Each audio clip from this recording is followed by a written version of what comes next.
Okay. Hello, everyone. Welcome back to another episode. I don't know if I really want to call it an episode, but like, just welcome back, whatever. It is Tasia Nicole. I know I did promise a story time, like last time I posted, but like, you hear the sniffle? In between that time and this time, I actually got sick. Fun fact, when someone is sick, like they're like not sick anymore, they are still asymptomatic. Like even though they are asymptomatic, they are still contagious. I think it's up to 7 days after they show like final stages of sickness. So when the coughing and the sneezing stops and people think they're all healed, they're still contagious.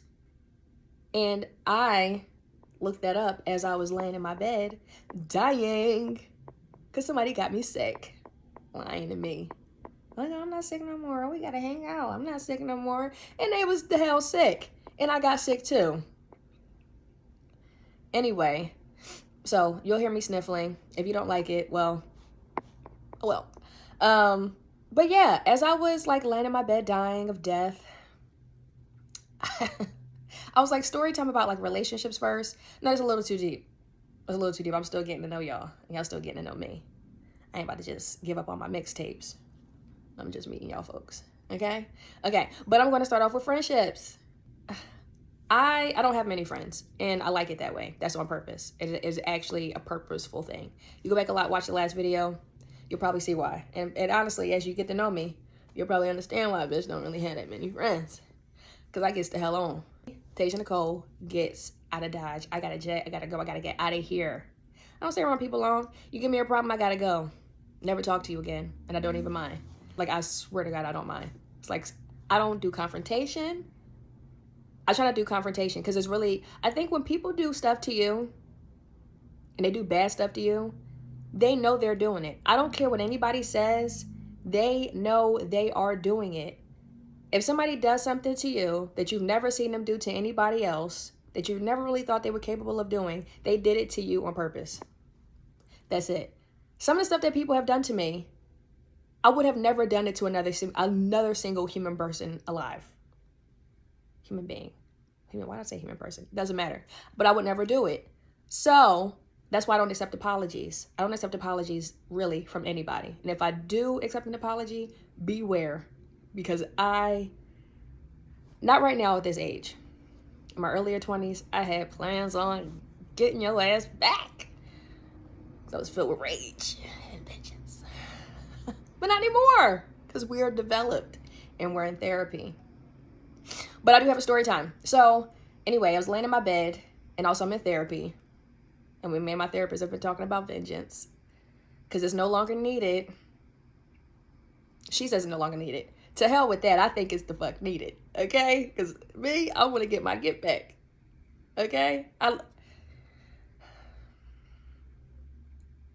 As y'all get to know me, I know I'll go on tangents. And it doesn't matter.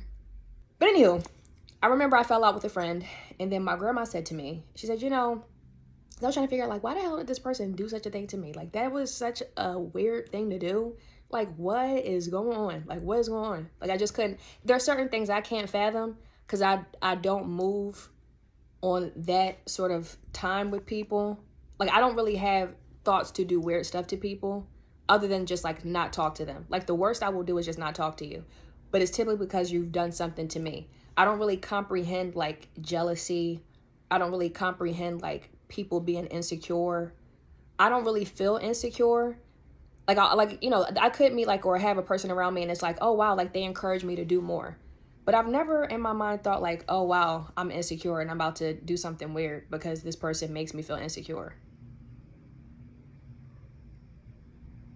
That don't even make no damn sense. It just doesn't make any sense because it's crazy. It's a crazy thought. And that jealousy actually needs to be studied and it needs to have medication attached to it. And that's what the hell I think. Okay. So 2019, went on vacation with two people that I consider friends. And then one I didn't know who the other guy, like I really had met the guy the day that we all flew out, but whatever. So it's 2018, let's say, and I meet D. D is a designer. And I wanted to model and I just didn't know, like, at that time it was just like, oh, if you want to model, you have to like build your portfolio, blah, blah, blah. And some of that stuff is true. But the other side that they don't tell you is when you are trying to like get casted by like an agency, agencies kind of already know what they want, right? And it's like typically like 5'10" and like 4 pounds. I'm like 5'8" in the morning. You know, you shrink throughout the day. By the end of the damn day, I'm a solid 5'7.5", but like 5'8" to start the day. And that's okay. That's okay. But like, you know, you go into things with a sense of naivete. In 2018, I was about young years old. I won't tell you how old I was or how young I was. But I just didn't know much. So whatever. So I'm going to a casting. I found it, I think, like on Instagram, or maybe somebody sent it to me. Can't really remember. Memory is fried from all the ADHD and Adderall and depression. But that doesn't matter. Anyway, so the designer, let's call him D. I don't get no personal names because, you know. And then, so I'll go to his casting. And I go to his casting, I meet him, and, you know, he's cool. And then my boyfriend from high school knew him too. Because, like, my boyfriend from high school, his brother is gay. And his gay brother was friends with, like, D, the designer. And he was at the casting now. Like, I was running into my ex-boyfriend from high school. And I just, what a mess. What a wreck. Anyway, so I meet D. We become friends after the fact. And then I meet T there. She's like a model. Very beautiful, brown-skinned girl. Like, stunning, right? But she also was, like, very short, too. Like, she's shorter than me. I think she's, like, 5'5". But I really think it doesn't, like, I think her look transcends height, really. But whatever. So, 2019 rolls around. And, we all decided we're going to take a trip for D's birthday to go to Paris. Like, I had already been to Paris because, like, I lived in London, like, moved out of the country to live with a partner before. What a crazy thing. I was 21. What a crazy thing. But anyway, another story for another time. But anyway, so D was just like, let's go to Paris, blah, blah, blah. So we spent, like, the next you know, like, months. I guess it started in 2018. Maybe I met him in like 2016. I think I met him in 2016. I get, you know, the dates are ADHD, Adderall. That's a lot. Depression, relationships, like life kind of like, once you turn like 19, it's kind of like a fast track to hell from there. But that's neither here nor there. Anyway, so I meet D. Maybe it's 2016, 2017, possibly. But we all decided to go to Paris. So let's fast forward. So I ended up moving, you know, on the outskirts of my city. Like, it was like, I just wanted to disappear from everything and everybody, you know, whatever. So I decided to like move outside of my city. Won't tell you the city because none of your business. Just listen to the story. Anyway, so we decided to go to Paris. So we go to Paris, and let's say the day before, he called me and was just like, oh, hey, girl, I'm going to come pick you up, and I'm going to bring you to my house because, like, we're all going to leave from my house. Like, that way I don't have to, like, come pick you up, blah, blah, blah. And I was like, oh, okay, cool, sure. I'll come to your house. So, like, I packed, you know, whatever. I spent, like, the whole week, like, going to thrift stores and ordering online because I really wanted to have these outfits together because at that time, like I said, the whole model culture thing, I wanted to, like, also take, like, cute pictures for Instagram, as girls do, whatever,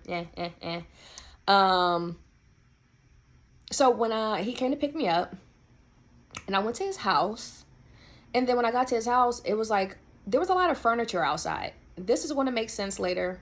Just listen.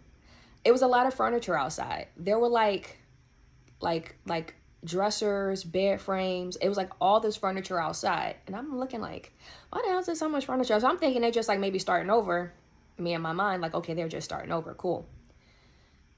Not paying it too much mind.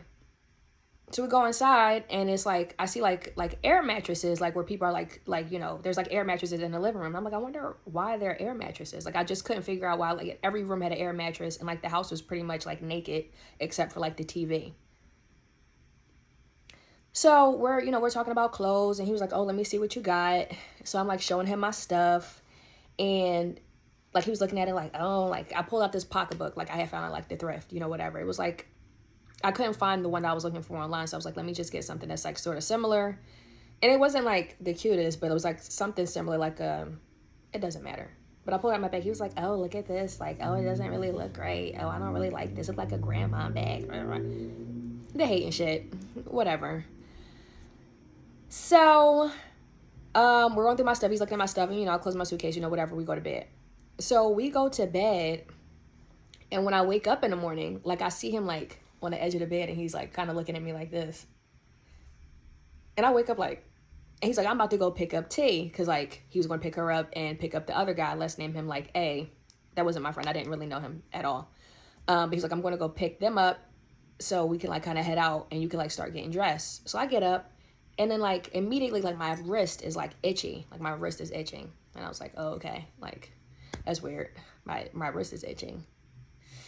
So my wrist is itching, and it wouldn't stop itching. That's the thing. So it went from like wrist to like front of like the front of my wrist, like, and it was like, okay.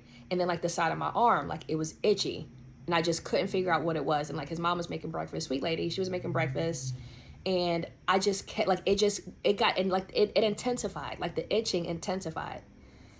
And I just wasn't paying it too much mind. I'm thinking like maybe like an allergic reaction. I do have sensitive skin. Never that sensitive where I'm just waking up itching, and continuously itching. But anywho, so we all get in the car to go to the airport. And now I feel something like crawling in my pants leg. And I'm like, am I tripping?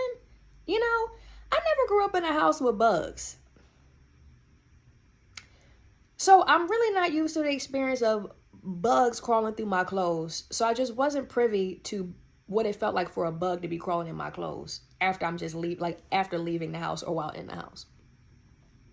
So we're in the car, we're all going to the airport. We get to the airport, and then, we're on once we get on the plane, my ankle is now itching. So now I have like this crazy itch in my ankle, and that feels like something is crawling through my pants. So I go into the bathroom on the plane, and I'm like looking, like kind of like trying to shake my clothes. I'm like, where the fuck, like why am I itching like this? Whatever. So my wrist is still itchy. Now my ankle itches.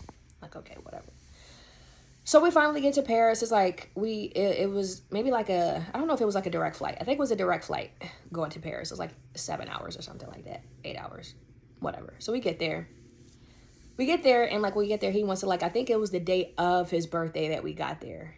So it was kind of just like we got there, and it was like he wanted to celebrate his birthday like right at midnight. Like we got there like the day before his birthday. That's what it was. The day before his birthday, he wanted to celebrate in front of the Eiffel Tower at 12 o'clock on his birthday.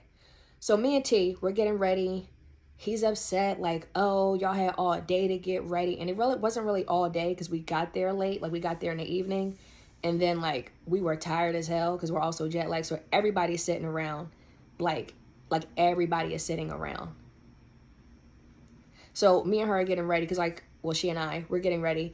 And, he was upset because like we're taking too long to do our makeup. We're taking too long to get dressed. And he was like so pissed. And like the restaurant he wanted to go to was like now closed. But it's like, you knew all of this. Like getting here, like whatever. So anyway, we still go out. We catch the Eiffel Tower. I don't think it was exactly at 12 o'clock, but it was somewhere nearby, pop champagne, blah, blah, blah. And then we like go back to the Airbnb. Anywho, so like I think like the next day, I think we were there for like maybe 5 days. So like the next day, like the first weird incident. So we were like getting ready to go to dinner, and like it was like snacks beforehand. Like I think we had went out like to explore like earlier that day. I think that's what happened. We went to go explore earlier that day, and then like we were like playing music and everybody's like talking, like whatever. And I had like shared some personal information with him, like beforehand, like years ago when I met him, and then he just like randomly just started saying it in front of two people. Like T, I knew her, but it wasn't like we were like close friends at that time. And the other guy, I had never met him a day in my life, so it was really weird. And I looked at him like. And then another incident that happened like that same day, he was like sharing. He had went out to like buy food for T, and nobody asked me if I wanted anything. I just didn't understand that because it was just like I would have just gave you the money, but like whatever. And then he like wanted me to eat off his fork, and I'm like, I don't eat off of people. I don't come from a family that eats off of people. I don't eat off of people. I don't want any mouth sores. No shade to you if that's what you got. I just don't want nothing that nobody has. And also, like, we're all adults. I don't know whose genitals been in your mouth. You don't know whose genitals been in my mouth. I don't have genitals in my mouth. frequently, but if you do, I don't even want to find out by sharing utensils. But he was just like, oh, me and T, we share utensils. We share utensils. Like, oh, we'll kiss. And then, like, he started kissing her. He's a gay man, and that's okay. But it's like, I don't know what point he was trying to prove kissing her all in her mouth. I'm still not sharing a fucking fork. Like, now you just kissed a person for no reason. Like, now you just made the vibe weird for no reason. So they kissing on the lips, and I'm gonna just like, okay. Because I'm like, in my mind, it's like, sure, you know, whatever. So he shared this personal business, and I'm looking at him sideways. And I think I said something. I'm like, that wasn't your business to share. Like, I don't know them. I told you, I don't know them. And then he got mad at me. He got mad at me like I did something to him. We got out to dinner. So the ride there was weird. After he said it and I checked him, it was weird. It was weird after he said it. It was weird after I said something, and it was weird on the ride there. And then we get to dinner, now he acting weird. So now he don't want to talk to me. And all of a sudden, like, you know, I'm going to the bathroom, and he asked me to get up to talk. It's like, I need to talk to you. And I was like, all right, sure, whatever. And kind of was just like trying to make me feel weird for him saying what he said. And I doubled down like, no, that's my business, and you shouldn't have said anything. Then it gets worse. So anyway, I think it's the next night. Like the next night we go out. We're getting ready, and we go to the club. Like, we're all getting ready to go to the club. We go to the first club. Like, the first club he wanted to go to was like a gay club. Like, Paris, I wouldn't say like they're like homophobic. I wouldn't say Paris is homophobic. People say it is, like there's mixed reviews, but I wouldn't say like Paris is homophobic. Whatever. And so we go to the first club, and the first club is like a gay men's club, and we didn't know, like they said no women allowed, but like we all went there to see like if we could try it, and it was just like, oh no, like it's no women allowed. So, whatever. We had to leave that club, and we went to another like gay club that, we were let in, but it was like men and women both that was in the club. And it was like some man inside of like a glass cage, kind of taking a shower. Kind of just watched the man take a shower. And I guess it was okay. Whatever. So we then go to another club. I don't know if it was the same night or another night, but we went to like another club. But the next club we went to was like a heterosexual club, and also it was like January, so it was like fashion week. So we went to a club, really like nice club. The VIP section was weird. It was like the floor was here, and then like the VIP section was like a wall, like a very short wall that you could literally just step over. And then like VIP was like on the other side, but like the way it was like set up, it was like bleachers kind of looking over like Gen Pop. It was such a strange thing to see. And then like people were doing helium. I couldn't figure out why there were so many balloons on the floor. And I'm like, oh, how much for the balloon? They were like 50 euros. And I'm like, 50 euros for a damn balloon? People were doing helium in the club. Happy gas. They were smoking on happy gas in the club. I couldn't believe it. Weird. But whatever. So anyway, before we even got into the club.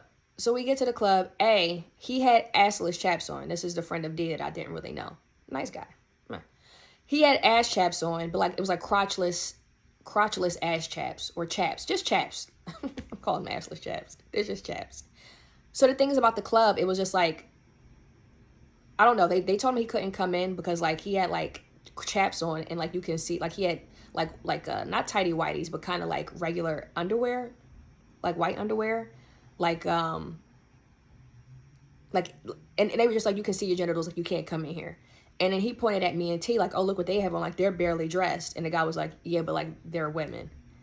So D and A went back to the Airbnb while me and T stayed at the club. We got to the club. Me and her were dancing around. There was a guy in VIP, and we made eye contact with him. I made eye contact with him. And then he came over to general population from VIP. And he was like sitting next to the DJ and eyeballing, I guess surveilling the place to see who the hell he wanted to take to VIP, whatever. So he noticed me and T. He took us over to VIP. She was like, should we go? I'm like, yeah. She's like, we should wait for him. We should wait for D and A to come back. And I was just like, oh, well, we don't know how long they're going to be. And they just called like a Uber back to the Airbnb, and they're going to get changed. And we could just go over there until they come back, whatever. So she was like, all right, cool. So we went over there and he's like ordering these big ass bottles of stuff, child. He's ordering big ass bottles. And I'm like, who the hell is drinking all of this? I don't even know this man. Because you know, you start accepting gifts from random men, they expect something strange. And I wasn't finna be doing nothing strange. At least not at that point. Anywho, so DNA, they got back to the club. And I didn't see him calling us. Had no idea. Both of us did, because the club was like loud and everything is vibrating, so you don't really feel your phone vibrating. And also like he's talking to me and he's talking to her and blah blah blah, and she likes him and I'm thinking he likes her, but he likes me. Whatever. So then we come back. So we check our phones and she was like, oh my God, like he's calling me. And he's calling both of us. And he's like texting like, oh, where y'all at? I can't find you. Where you at? Blah, blah, blah, blah, blah, blah. And I was just like, I'm like, yo, we should kind of stay here. Because like general population was kind of, there was nobody there. There was nobody there. No, we should kind of like just stay for like a little while longer. Because like he also was like buying us drinks. So anyway, I was like, okay, let me just try to see if like this guy would bring them over here. So I was like, hey, we have friends who just came here. Will you let them in? And he was just like, yeah, sure. Tell them to come over here. And he was like, what do they look like? So I'm pointing. And as I'm pointing at like DNA. They're both two gay men. And this is when I kind of realized like Paris might be kind of homophobic. And he was like, oh yeah, no, you could just leave. So he kicked us both out of VIP. He kicked us out. But anyway, before we even left, like D, he's like, oh, I see you. Come over here right now. What are you doing over there? Come back here right now. I'm like, what the hell? So we get over there and, you know, now he's mad and he's like we get over and he's like asking us how we got over there and we told him. And now he's like kind of sitting around and like kind of pouting about it. And it was like, the hell are you mad about? Like, oh, and he was like, oh, it's my birthday and I can't believe like you left me. Like, we literally didn't leave you. Like, I don't know what the guilt trip about, but it was very strange. Like the guilt trip was extremely odd. It was really, really odd. And you know, T, she fell for it. That was her friend before he was ever my friend. So like, she actually really felt bad. I didn't really care because I didn't do anything. It's like if I intentionally like left him at the door, like, all right, fuck y'all, I'm about to go in the club and, you know, have a good time. Y'all be easy. If it was that, I can understand that because that's wrong because we came as a group. But if you had to leave, whatever I do while you're going, it's not like I left you. But anyway, he was mad, like mad, pouting around. What the fuck am I supposed to do? Like, whatever. So we're pouting around, and then like I'm like, because it's actually starting to affect her, because like that's like her best friend. So like we're trying to get him to get up and dance and blah. And he didn't like he like kind of got into it, and then he like stopped again, and then was like pouty again. I didn't understand it, so I just kind of like did my own thing. I went to go take pictures, and then eventually like her and I we went to the bathroom because the club at the time was about to close. So we go back to the bathroom. We go to the bathroom and we're taking pictures, and there was a model in the bathroom, and she was talking to T like, oh my gosh, like you're so beautiful. I have like an agent, like my agent is having like a party. You know, it's New York Fashion Week. I'm going to like an agency party, and you should come with me. Like I can get you signed.